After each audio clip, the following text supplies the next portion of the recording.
यदि नहीं जान पाया तो इन जन्म मरणशील लोकों में वह शरीर भाव को प्राप्त होने में समर्थ होता है। हाँ, जब नहीं जान पाता है ना अपने आप को, आत्मा को, और इस कल्पना से ऊपर चढ़ सकता है, भाषितपना जगत का नहीं जान सकता है, तो जन्म मरण के चक्कर में आएगा। अगर जान गया तो छूट गया हमेशा के लिए। स्थान भेद से भगवत दर्शन में तारतम्य। जिस प्रकार दर्पण में, उसी प्रकार निर्मल बुद्धि में आत्मा का स्पष्ट दर्शन होता है। निर्मल बुद्धि में। अब देखो कितना अच्छा ये बोल रहा है, इसको आप अच्छी तरह से जानिए। बुद्धि हम सबके पास है, ऐसा कोई नहीं है किसी के पास है किसी के पास नहीं है, और सबसे तीव्र बुद्धि सबके पास है, क्योंकि दुनिया के जो इतने कार्य करता है तो ये काम भी उसके लिए मुश्किल नहीं है। अब बुद्धि चाहिए स्वच्छ, दर्शन होगा आत्मा का तभी। जैसे आप कहते हैं मिरर बड़ा साफ होए तो शक्ल भी अपनी क्लियर दिखेगी, इसी तरह आत्मा का दर्शन मेरे को मेरी बुद्धि में होना है। आपकी बुद्धि में मैं नहीं कर सकता, पर मेरे को अपनी बुद्धि में करना है आत्मा का दर्शन। तो मेरी बुद्धि निर्मल पवित्र होनी चाहिए, तभी तो मुझे आत्मा का साक्षात्कार होगा। आप लोग सब कहते हैं ना साक्षात्कार। अब बुद्धि में है अहंकार, तो बुद्धि हो गई मलिन। तो मलिन अंतःकरण, मलिन बुद्धि, चित्र कैसे दिखेगा? आप उसी बुद्धि में सिर्फ अहंकार हटा दीजिए, जान लीजिए सत्य स्वरूप आत्मा को, तो अभिमान हटा, तो बुद्धि हो गई निर्मल। तो निर्मल मत में आपको आत्मा का साक्षात्कार होगा, अभिमान रहित साक्षात्कार होगा। अगर देही अभिमान है तो बुद्धि जो है मलिन है, मलिन अंतःकरण, मलिन बुद्धि। और देह अभिमान नहीं है तो वही भगवान देखेगा। जब देह का अभिमान है तो हमको इंसान ही दिखेंगे, और जब हमको अभिमान नहीं है तो हम भगवान देखेंगे। बड़ी सिंपल सी बात है। तथा जैसा स्वप्न में वैसा ही पितृलोक में, और जैसा ये सभी कहते हैं ना कि भगवान नहीं दिखता। अब है अभिमान, भगवान कैसे दिखे? देह अभिमान लेके बैठे हैं, कहते घर में जाते हैं अभिमान, भगवान नहीं दिखता, कैसे दिखेगा? क्योंकि देह अभिमान है। अब ये साफ सीधे उपनिषद कह रहा है कि जब आपको बुद्धि में अभिमान नहीं है तभी आत्मा का साक्षात्कार है। और फिर देखिए उसी में भगवान इंसान अभिमान आया तो आपको कभी नहीं दिखेगा। तो देह अभिमान से आप ग्रस्त में जाते हो तो कैसे आपको ये दिखेगा? जैसा स्वप्न में वैसा ही पितृलोक में, और जैसा जल में वैसा ही गंधर्व लोक में उसका अस्पष्ट भान होता है। किंतु ब्रह्मलोक में तो छाया और प्रकाश के समान वह सर्वथा स्पष्ट अनुभव होता है। आत्मज्ञान का प्रकार और प्रयोजन।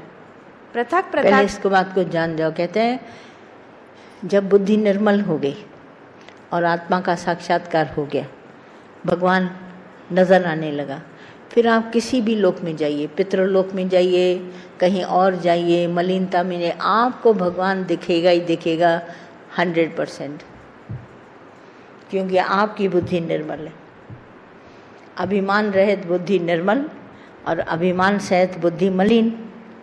तो जब आप निर्मल बुद्धि है तो आप किसी भी लोक में चले जाइए, आपको भगवान ही दिखेगा। आपको किसी का पितृलोक का, शरीर का बंधन नहीं होगा, देह का बंधन नहीं, विषयों का बंधन नहीं, विकारों का बंधन नहीं, आप सबसे मुक्त हो जाएंगे।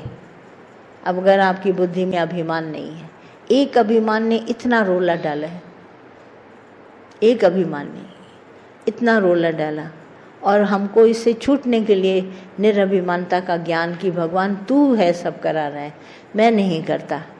तो जब बुद्धि से निरभिमानता को प्राप्त हुए तो किसी भी लोक में चले जाए हमको कोई फर्क नहीं पड़ेगा। पर जब नहीं है ज्ञान तो बैठे उसी अभिमान वाली उस बुद्धि में है, मैं करते हुए। आत्मज्ञान का प्रकार और प्रयोजन। पृथक पृथक भूतों से उत्पन्न होने वाली इंद्रियों के जो विभिन्न भाव तथा उनकी उत्पत्ति और प्रलय हैं, उन्हें जानकर बुद्धिमान पुरुष शोक नहीं करता। जैसे समुद्र की लहरें, बोलता है अनेक प्रकार की बुद्धियां हैं, अनेक प्रकार के उसमें विचार हैं काल्पनिक, और इनको देखकर सुनकर कभी शोक नहीं करता। बहुत सारी बातें हैं, जो हमारे को शोकातुर करती हैं। अरे ये ऐसा हो गया, वो ऐसा हो गया, मेरा काम बिगड़ गया, इसने ऐसा किया, बहुत सारी बातें हैं। तो उन बातों से उसको कभी शोक नहीं होता, क्योंकि इन सबको लहरें समझता है। सागर के किनारे खड़ा है, हर लहर उसको सागर है, पर जल का रूप है, तो कभी इससे भयभीत नहीं होता। बोला आने दो, कोई ना कोई बात हमारे पास आने दो, पर मैं इससे परे हूँ। बुद्धि में कितनी भी लहरें उतर, और कैसे उतरती हैं? भाव से। भावना बदल देता है, उसी भाव को गुरु कहता है भगवान देखो, तो उस भाव से हमारे को कोई दुख सुख नहीं। पर जहाँ मैंने भाव बदला, ये फलाना फलाना मार देगा, ये चोर है, ये चंडाल है, फलाना भाव वाला, तो हमारी बुद्धि उन्हीं लहरों में चलने लगती है और हम दुख सुख को प्राप्त होते हैं। इंद्रियों से मन उत्कृष्ट है, मन से बुद्धि श्रेष्ठ है, बुद्धि से महतत्व बढ़कर है तथा महतत्व बढ़कर है तथा महतत्व से अव्यक्त उत्तम है। अब कहते हैं बुद्धि, मन जो है ख्याल आया, बुद्धि ने विचार किया, बुद्धि ने उसमें से क्या निष्कर्ष निकाला, ये सुख है, ये दुख है, ये अपना है, ये पराया है, इस तरह की बहुत सारी बातें महत्व निकाला और आगे चलता गया। आखिर में बुद्धि में निश्चयात्मक बुद्धि जब होए कि जल है, जल के सिवाय कुछ नहीं है, भगवान के सिवाय कुछ नहीं, तो वो महानता को प्राप्त हो। नहीं तो फिर उन्हीं लहरों में आ जाएगी। वही लहरें मुझसे उत्पन्न हो रही हैं जल में, फिर उन्हीं ख्यालों में, उसी भाव में, उसी बातों में डूबा रहेगा और उससे एक निष्कर्ष पे आ जाए, एक रिजल्ट पे आ जाए। बोला ये सब हैं, कितना भी हमारे को विराट रूप नजर आ रहा है, पर है भगवान, तो हर बात में भगवान भगवान कहता हुआ मोक्ष गति को प्राप्त होगा। अव्यक्त से भी पुरुष श्रेष्ठ है। अव्यक्त, बोला अव्यक्त माना दिखाई नहीं दे रही है मुझे, और हमको व्यक्त रूप अंदर ज्ञान से आ गया। बोला देखने में भले मनुष्य आ रहा है, पर है धारण करने वाला भगवान। तो अव्यक्त हो गया भगवान, व्यक्त हो गई देह, मुझे दिखाई दे रही है, परंतु क्योंकि मुझे जानकारी है कि भले ये शरीर दिखाई दे रहा है, मगर है सत्य स्वरूप परमात्मा, तो अव्यक्त रूप में ही दिखाई दे रही आत्मा ऐसे कभी आंख से दिखाई नहीं देगी, पर हमको अनुभव होगा, उसका जागृत होगा, अरे ये भगवान है। तो उस बात से हम इसको प्राप्त कर गए, क्योंकि व्यक्त हो चाहे अव्यक्त हो, ज्ञानी के पास ज्ञान है। वो अपनी सारी कल्पनाओं को शांत करके, इमेजिनेशन की वर्ल्ड को हटा करके, एकदम वास्तविकता को, बुद्धि को निर्मल करके आत्मा का साक्षात्कार करता है, चलायमान मत को नहीं करता, और उसी से इसको व्यक्त अव्यक्त दोनों रूप भाषित होते हैं। एक भी नहीं, पर सब दिखाई देता है। बोला क्या हुआ? दिखाई दे रहा है मनुष्य, तो क्या हुआ, पर है तो धारण करने वाला भगवान। तो उस भाव को पलटता नहीं है, उसी भाव को लेता आगे मोक्ष गति को प्राप्त होता है। ऐसे मनुष्य को मुक्ति मिलेगी। बाकी अगर ऐसा ज्ञान नहीं है तो बार बार जन्म मरण के चक्कर में आएगा। अव्यक्त से भी पुरुष श्रेष्ठ है और वह व्यापक अलिंग है, जिसे जानकर मनुष्य मुक्त होता है और अमृतत्व को प्राप्त हो जाता है। इस आत्मा का रूप दृष्टि में नहीं ठहरता, इसे नेत्र से कोई भी नहीं देख सकता।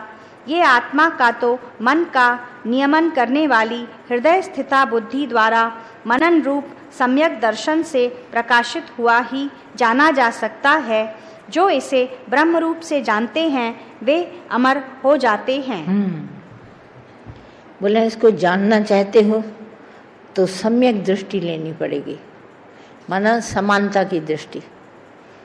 जैसे साकार निराकार एक ही भगवान है। जब ये हम निश्चय कर लेते हैं बुद्धि के द्वारा, निर्मल बुद्धि होती है, आत्म साक्षात्कार करते हैं, तो एक ही मत हमारी स्थित हो जाती है, निश्चयात्मक मत कि एक ही परमात्मा है, दूसरा नहीं है। तो भगवान के इस तरह से निश्चय करने पर सम्यक बुद्धि हमारे को आती है, निश्चयात्मक बुद्धि। तो एक ही जैसी मत, कहीं भी कुछ होता है तो वो कहता है नहीं है परमात्मा। चेंज अगर कितनी भी वर्ल्ड में आती है, मगर उस चेंज को कभी वो एक्सेप्ट नहीं करता, कहता है तो ब्रह्म स्वरूप आत्मा, चाहे देखने में मुझे कुछ भी आए। जैसे इंद्रधनुष के इतने रंग हैं, सब देखता है, मगर एक ही रंग को जानता है। बोला ये सब रंग हैं तो आत्मा के ही रंग हैं।